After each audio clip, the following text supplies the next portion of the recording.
This reading by Gordon Mackenzie. Walden by Henry David Thoreau. Chapter 1. LibriVox Part 2. Most of the luxuries and many of the so-called comforts of life are not only not indispensable, but positive hindrances to the elevation of mankind. With respect to luxuries and comforts, the wisest have ever lived a more simple and meagre life than the poor. The ancient philosophers, Chinese, Hindu, Persian, and Greek, were a class than which none has been poorer in outward riches, none so rich in inward. We know not much about them. It is remarkable that we know so much of them as we do. The same is true of the more modern reformers and benefactors of their race. None can be an impartial or wise observer of human life but from the vantage ground of what we should call voluntary poverty.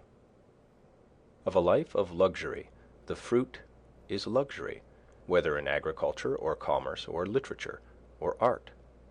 There are nowadays professors of philosophy, but not philosophers. Yet it is admirable to profess because it was once admirable to live. To be a philosopher is not merely to have subtle thoughts, nor even to found a school, but so to love wisdom as to live according to its dictates, a life of simplicity, independence, magnanimity, and trust. It is to solve some of the problems of life, not only theoretically, but practically.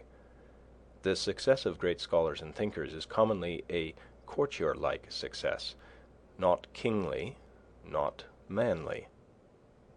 They make shift to live merely by conformity, practically as their fathers did, and are in no sense the progenitors of a noble race of men. But why do men degenerate ever? What makes families run out? What is the nature of the luxury which enervates and destroys nations? Are we sure that there is none of it in our own lives?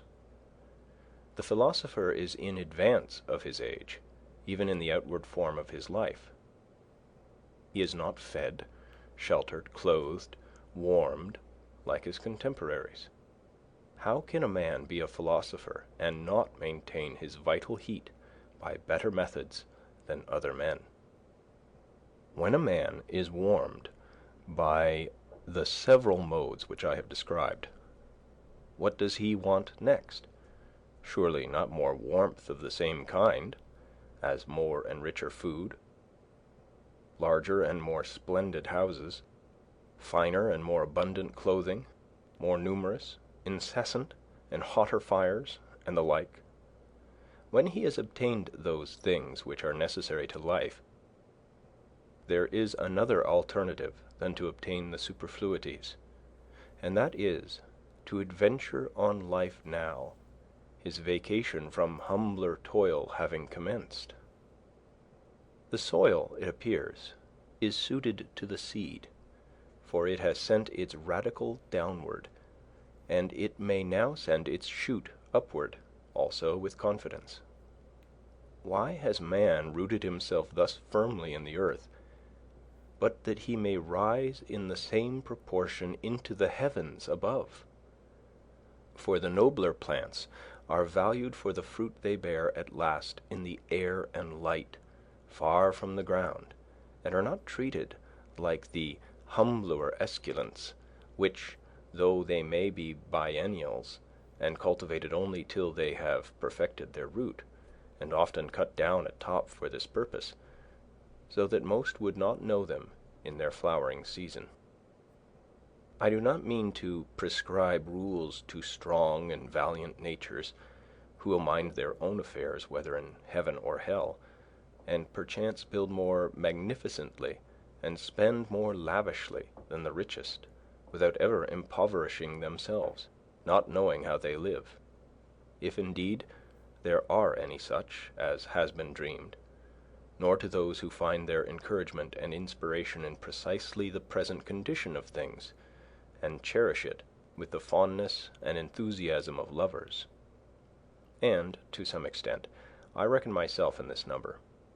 I do not speak to those who are well employed, in whatever circumstances, and they know whether they are well employed or not, but mainly to the mass of men who are discontented, and idly complaining of the hardness of their lot, or of the times, when they might improve them.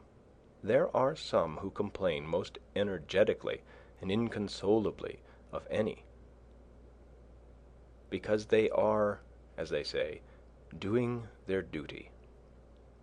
I also have in mind that seemingly wealthy, but most terribly impoverished class of all, who have accumulated dross, but know not how to use it or get rid of it, and thus have forged their own golden or silver fetters.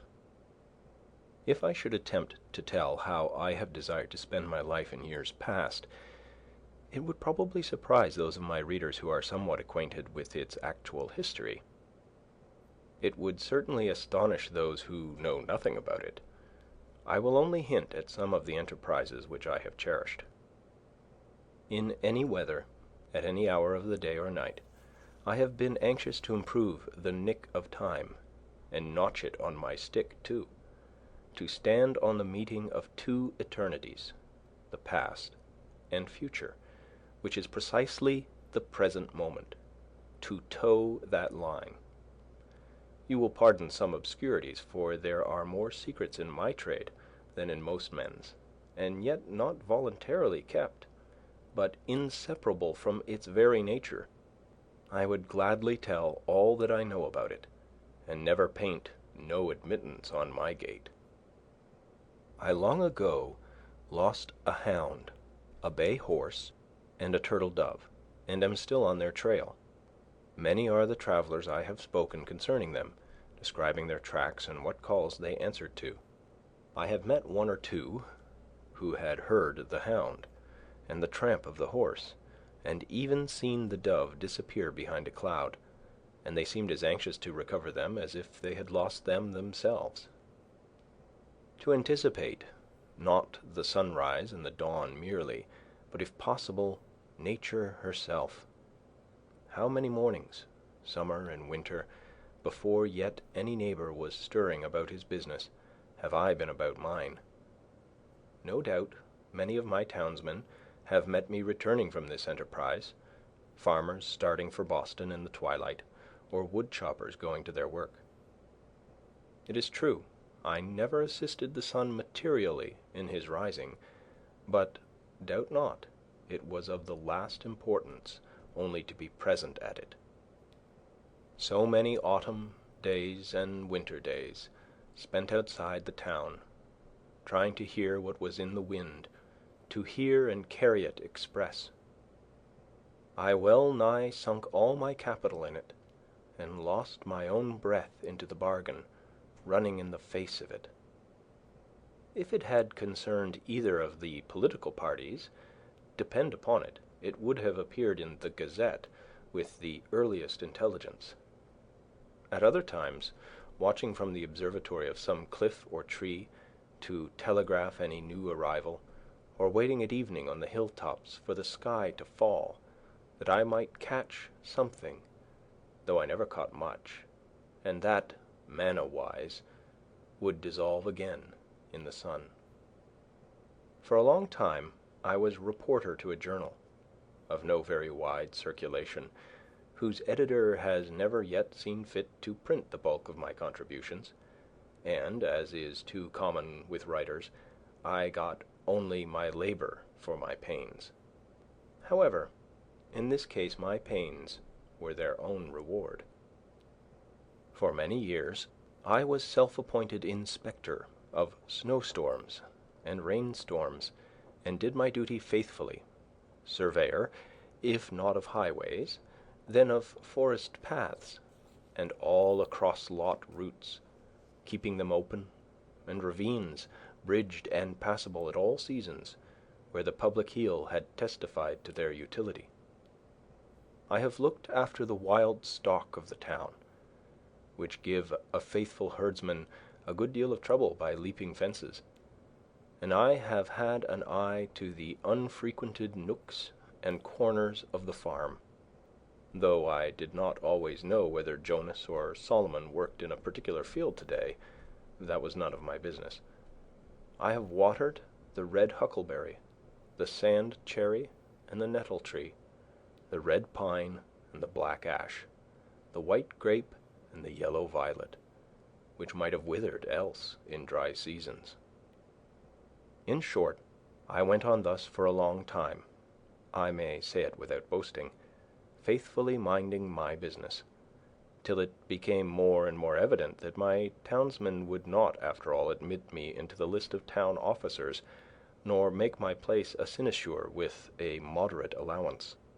My accounts, which I can swear to have kept faithfully, I have indeed never got audited, still less accepted, still less paid and settled. However, I have not set my heart on that. Not long since, a strolling Indian went to sell baskets at the house of a well-known lawyer in my neighborhood. "Do you wish to buy any baskets?" he asked.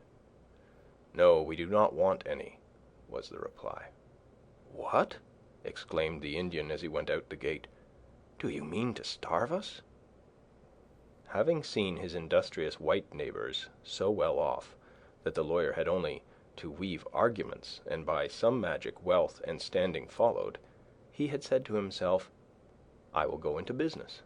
I will weave baskets. It is a thing which I can do," thinking that when he had made the baskets he would have done his part, and then it would be the white man's to buy them. He had not discovered that it was necessary for him to make it worth the other's while to buy them, or at least make him think that it was so, or to make something else which it would be worth his while to buy. I, too, had woven a kind of basket of a delicate texture, but I had not made it worth anyone's while to buy them. Yet not the less in my case did I think it worth my while to weave them. And instead of studying how to make it worth men's while to buy my baskets, I studied rather how to avoid the necessity of selling them. The life which men praise and regard as successful is but one kind. Why should we exaggerate any one kind at the expense of the others? Finding that my fellow citizens were not likely to offer me any room in the courthouse, or any curacy or living anywhere else, but I must shift for myself, I turned my face more exclusively than ever to the woods, where I was better known. I determined to go into business at once, and not wait to acquire the usual capital, using such slender means as I had already got. My purpose in going to Walden Pond was not to live cheaply, nor to live dearly there, but to transact some private business with the fewest obstacles. To be hindered from accomplishing which for want of a little common sense, a little enterprise and business talent, appeared not so sad as foolish. I have always endeavored to acquire strict business habits. They are indispensable to every man. If your trade is with the celestial empire, then some small counting-house on the coast, in some Salem harbor, will be fixture enough. You will export such articles as the country affords, purely native products, much ice and pine timber and a little granite, always in native bottoms. These will be good ventures. To oversee all the details yourself in person, to be at once pilot and captain and owner and underwriter, to buy and sell and keep the accounts, to read every letter received and write or read every letter sent, to superintend the discharge of imports night and day, to be upon many parts of the coast almost at the same time.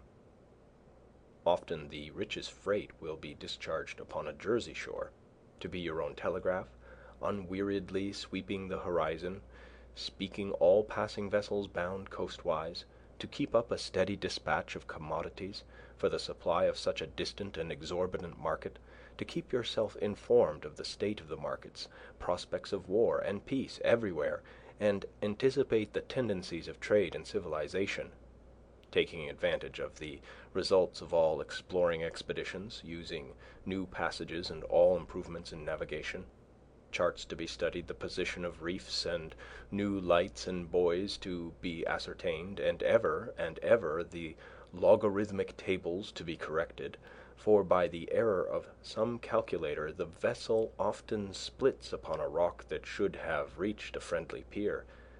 There is the untold fate of La Prousse, universal science to be kept pace with, studying the lives of all great discoverers and navigators, great adventurers and merchants, from Hanno and the Phoenicians down to our day. In fine, account of stock to be taken from time to know how you stand. It is a labor to task the faculties of a man, such problems of profit and loss, of interest, of tare and tret, and gauging of all kinds in it, as demand a universal knowledge. I have thought that Walden Pond would be a good place for business. Not solely on account of the railroad and the ice trade. It offers advantages which it may not be good policy to divulge. It is a good port and a good foundation. No Neva marshes to be filled, though you must everywhere build on piles of your own driving. It is said that a flood tide, with a westerly wind, and ice in the Neva, would sweep St. Petersburg from the face of the earth. As this business was to be entered into without the usual capital, it may not be easy to conjecture where those means, that will still be indispensable to every such undertaking, were to be obtained. As for clothing, to come at once to the practical part of the question, perhaps we are led oftener by the love of novelty and a regard for the opinions of men in procuring it, than by a true utility. Let him who has work to do recollect that the object of clothing is, first, to retain the vital heat, and secondly, in this state of society, to cover nakedness, and he may judge how much of any necessary or important work may be accomplished without adding to his wardrobe. Kings and queens who wear a suit but once, though made by some tailor or dressmaker to their majesties, cannot know the comfort of wearing a suit that fits. They are no better than wooden horses to hang the clean clothes on. Every day our garments become more assimilated to ourselves, receiving the impress of the wearer's character, until we hesitate to lay them aside without such delay and medical appliances and some such solemnity even as our bodies. No man ever stood the lower in my estimation for having a patch in his clothes, yet I am sure that there is greater anxiety commonly to have fashionable, or at least clean and unpatched clothes, than to have a sound conscience. But even if the rent is not mended, perhaps the worst vice betrayed is improvidence. I sometimes try my acquaintances by such tests as this. Who could wear a patch, or 2 extra seams only, over the knee? Most behave as if they believed that their prospects for life would be ruined if they should do it. It would be easier for them to hobble to town with a broken leg than with a broken pantaloon. Often, if an accident happens to a gentleman's legs, they can be mended. But if a similar accident happens to the legs of his pantaloons, there is no help for it, for he considers not what is truly respectable, but what is respected. We know but few men, a great many coats and breeches. Dress a scarecrow in your latest shift, you standing shiftless by, who would not soonest salute the scarecrow? Passing a cornfield the other day, close by a hat and coat on a stake, I recognized the owner of the farm. He was only a little more weather-beaten than when I saw him last, I have heard of a dog that barked at every stranger who approached his master's premises with clothes on, but as easily quieted by a naked thief. It is an interesting question how far men would retain their relative rank if they were divested of their clothes. Could you, in such a case, tell surely of any company of civilized men which belonged to the most respected class? When Madame Pfeiffer, in her adventurous travels round the world from east to west, had got so near home as Asiatic Russia, she says that she felt the necessity of wearing other than a traveling dress when she went to meet the authorities, for she was now in a civilized country where people are judged by their clothes. Even in our democratic New England towns, the accidental possession of wealth, and its manifestation in dress and equipage alone, obtain for the possessor almost universal respect. But they yield such respect, numerous as they are so far heathen, and need to have a missionary sent to them. Besides, clothes introduced sewing, a kind of work which you may call endless. A woman's dress, at least, is never done. A man who has at length found something to do will not need to get a new suit to do it in. For him the old will do, that has lain dusty in the garret for an indeterminate period. Old shoes will serve a hero longer than they have served his valet, if a hero ever has a valet. Bare feet are older than shoes, and he can make them do. Only those who go to soirees and legislative balls must have new coats. Coats, too, change as often as the man changes in them. But if my jacket and trousers, my hat and shoes, are fit to worship God in, they will do, will they not? Whoever saw his old clothes, his old coat, actually worn out, resolved into its primitive elements, so that it was not a deed of charity to bestow it on some poor boy, by him perchance to be bestowed on some poorer still, or shall we say richer, who could do with less? I say, beware of all enterprises that require new clothes, and not rather a new wearer of clothes. If there is not a new man, how can the new clothes be made to fit? If you have any enterprise before you, try it in your old clothes. All men want, not something to do with, but something to do, or rather something to be. Perhaps we should never procure a new suit, however ragged or dirty the old, until we have so conducted, so enterprised, or sailed in some way, that we feel like new men in the old, and that to retain it would be like keeping new wine in old bottles. Our molting season, like that of the fowls, must be a crisis in our lives. The loon retires to solitary ponds to spend it. Thus also the snake casts its slough, and the caterpillar its wormy coat, by an internal industry and expansion. For clothes are but our outmost cuticle and mortal coil. Otherwise we shall be found sailing under false colours, and be inevitably cashiered at last by our own opinion, as well as that of mankind. We don garment after garment, as if we grew like exogenous plants by addition without. Our outside and often thin and fanciful clothes are our epidermis, our false skin, which partakes not of our life, and may be stripped off here and there without fatal injury. Our thicker garments, constantly worn, are our cellular integument, or cortex. But our shirts are our liber, or true bark, which cannot be removed without girdling, and so destroying the man. I believe that all races at some seasons wear something equivalent to the shirt.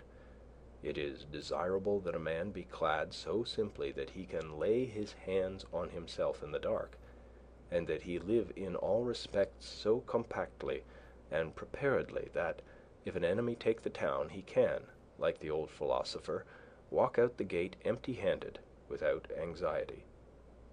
While one thick garment is, for most purposes, as good as 3 thin ones, and cheap clothing can be obtained at prices really to suit customers, while a thick coat can be bought for $5, which will last as many years, thick pantaloons for $2, cowhide boots for $1.50 a pair, a summer hat for $0.25, and a winter cap for 62.5 cents, or a better be made at home at a nominal cost, where is he so poor that, clad in such a suit of his own earning, there will not be found wise men to do him reverence. When I ask for a garment of a particular form, my tailoress tells me gravely, "They do not make them so now," not emphasizing the "they" at all, as if she quoted an authority as impersonal as the Fates, and I find it difficult to get what I want, simply because she cannot believe that I mean what I say, that I am so rash.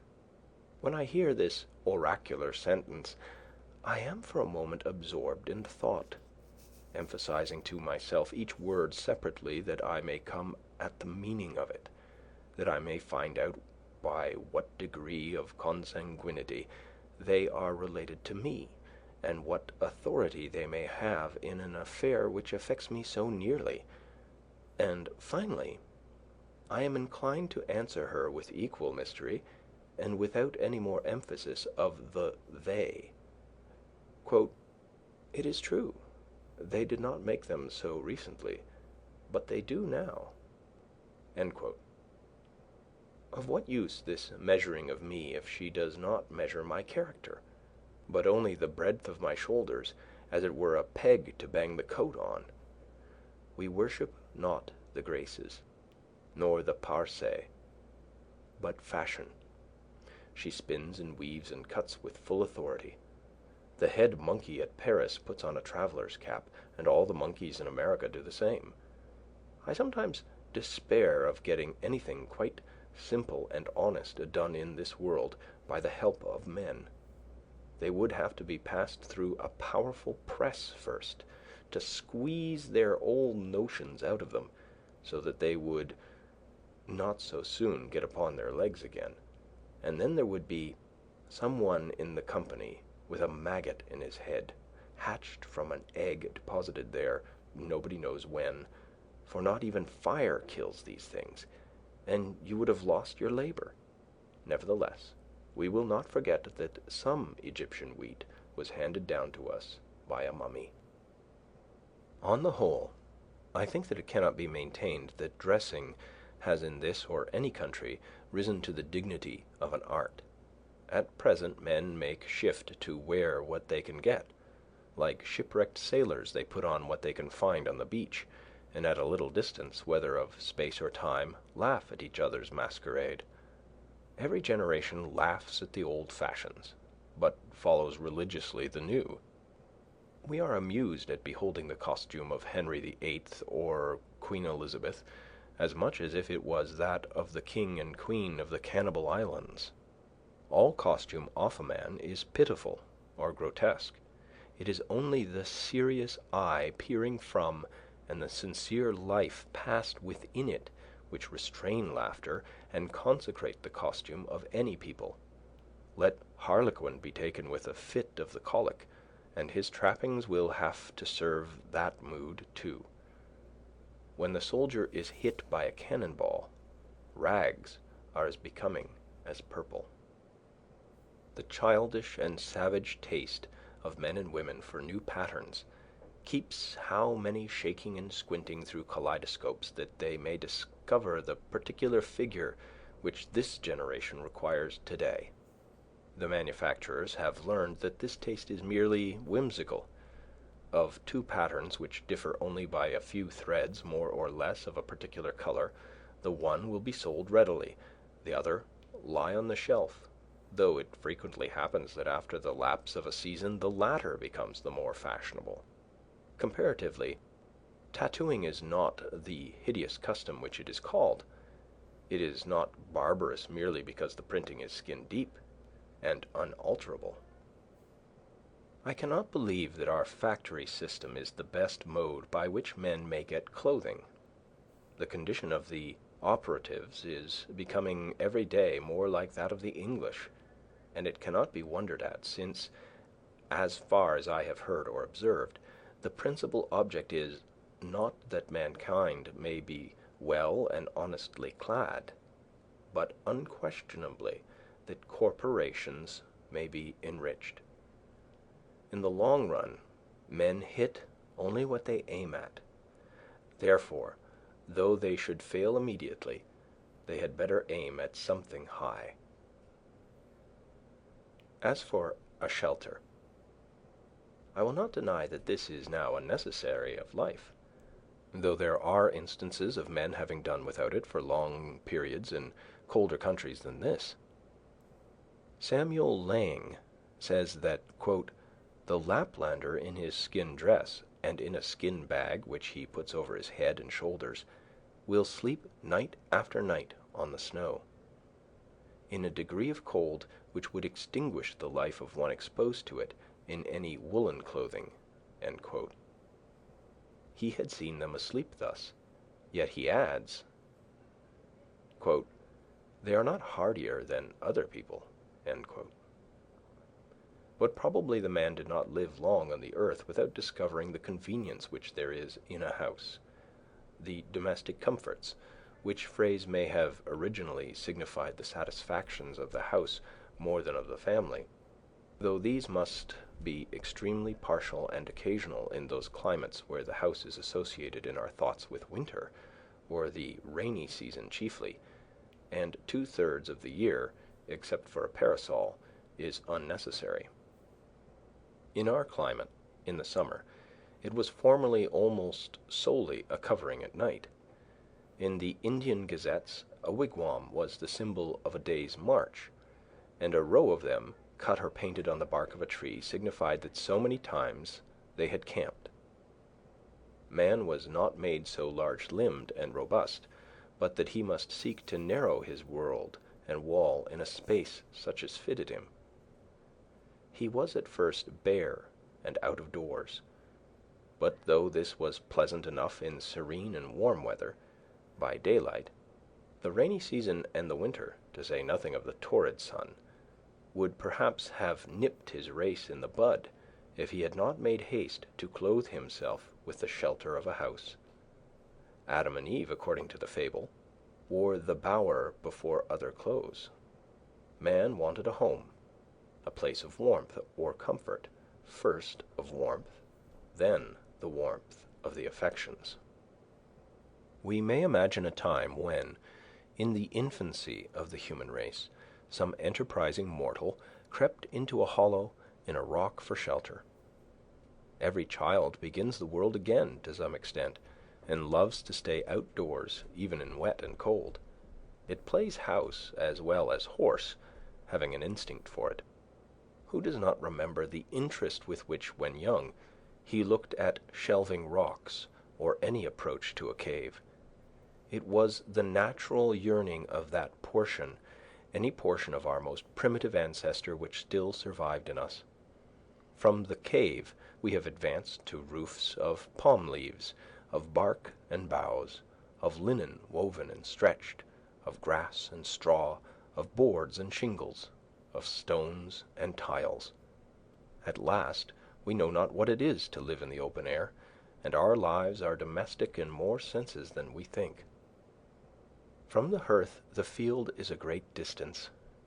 It would be well, perhaps, if we were to spend more of our days and nights without any obstruction between us and the celestial bodies, if the poet did not speak so much from under a roof, or the saint dwell there so long. Birds do not sing in caves, nor do doves cherish their innocence in dovecots. However, if one designs to construct a dwelling house, it behooves him to exercise a little Yankee shrewdness, lest, after all, he find himself in a workhouse, a labyrinth without a clue, a museum, an almshouse, a prison, or a splendid mausoleum instead. Consider first how slight a shelter is absolutely necessary. I have seen Penobscot Indians in this town living in tents of thin cotton cloth, while the snow was nearly a foot deep around them, and I thought that they would be glad to have it deeper to keep out the wind. Formerly, when how to get my living honestly, with freedom left for my proper pursuits, was a question which vexed me even more than it does now, for unfortunately I am become somewhat callous, I used to see a large box by the railroad, 6 feet long by 3 wide, in which the laborers locked up their tools at night, and it suggested to me that every man who has hard pushed might get such a one for $1, and having bored a few auger holes in it, to admit the air at least, get into it when it rained and at night, and hook down the lid, and so have freedom in his love, and in his soul be free. This did not appear the worst, nor by any means a despicable alternative. You could sit up as late as you pleased, and whenever you got up, go abroad without any landlord or house lord dogging you for rent. Many a man is harassed to death to pay the rent of a larger and more luxurious box, who would not have frozen to death in such a box as this. I am far from jesting. Economy is a subject which admits of being treated with levity, but I cannot so be disposed of.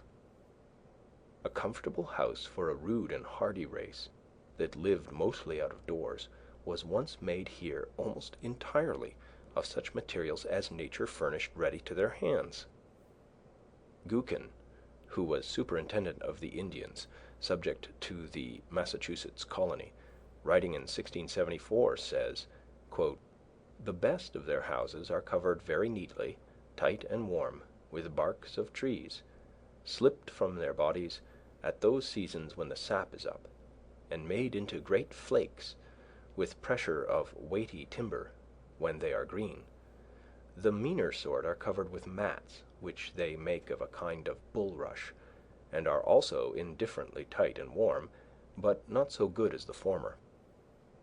Some I have seen 60 or 100 feet long, and 30 feet broad. I have often lodged in their wigwams, and found them as warm as the best English houses." End quote. He adds that they were commonly carpeted, and lined within with well-wrought embroidered mats, and were furnished with various utensils. The Indians had advanced so far as to regulate the effect of the wind by a mat suspended over the hole in the roof, and moved by a string. Such a lodge was in the first instance constructed in a day or two at most, and taken down and put up in a few hours, and every family owned one, or its apartment in one. End of Chapter 1, LibriVox Part 2.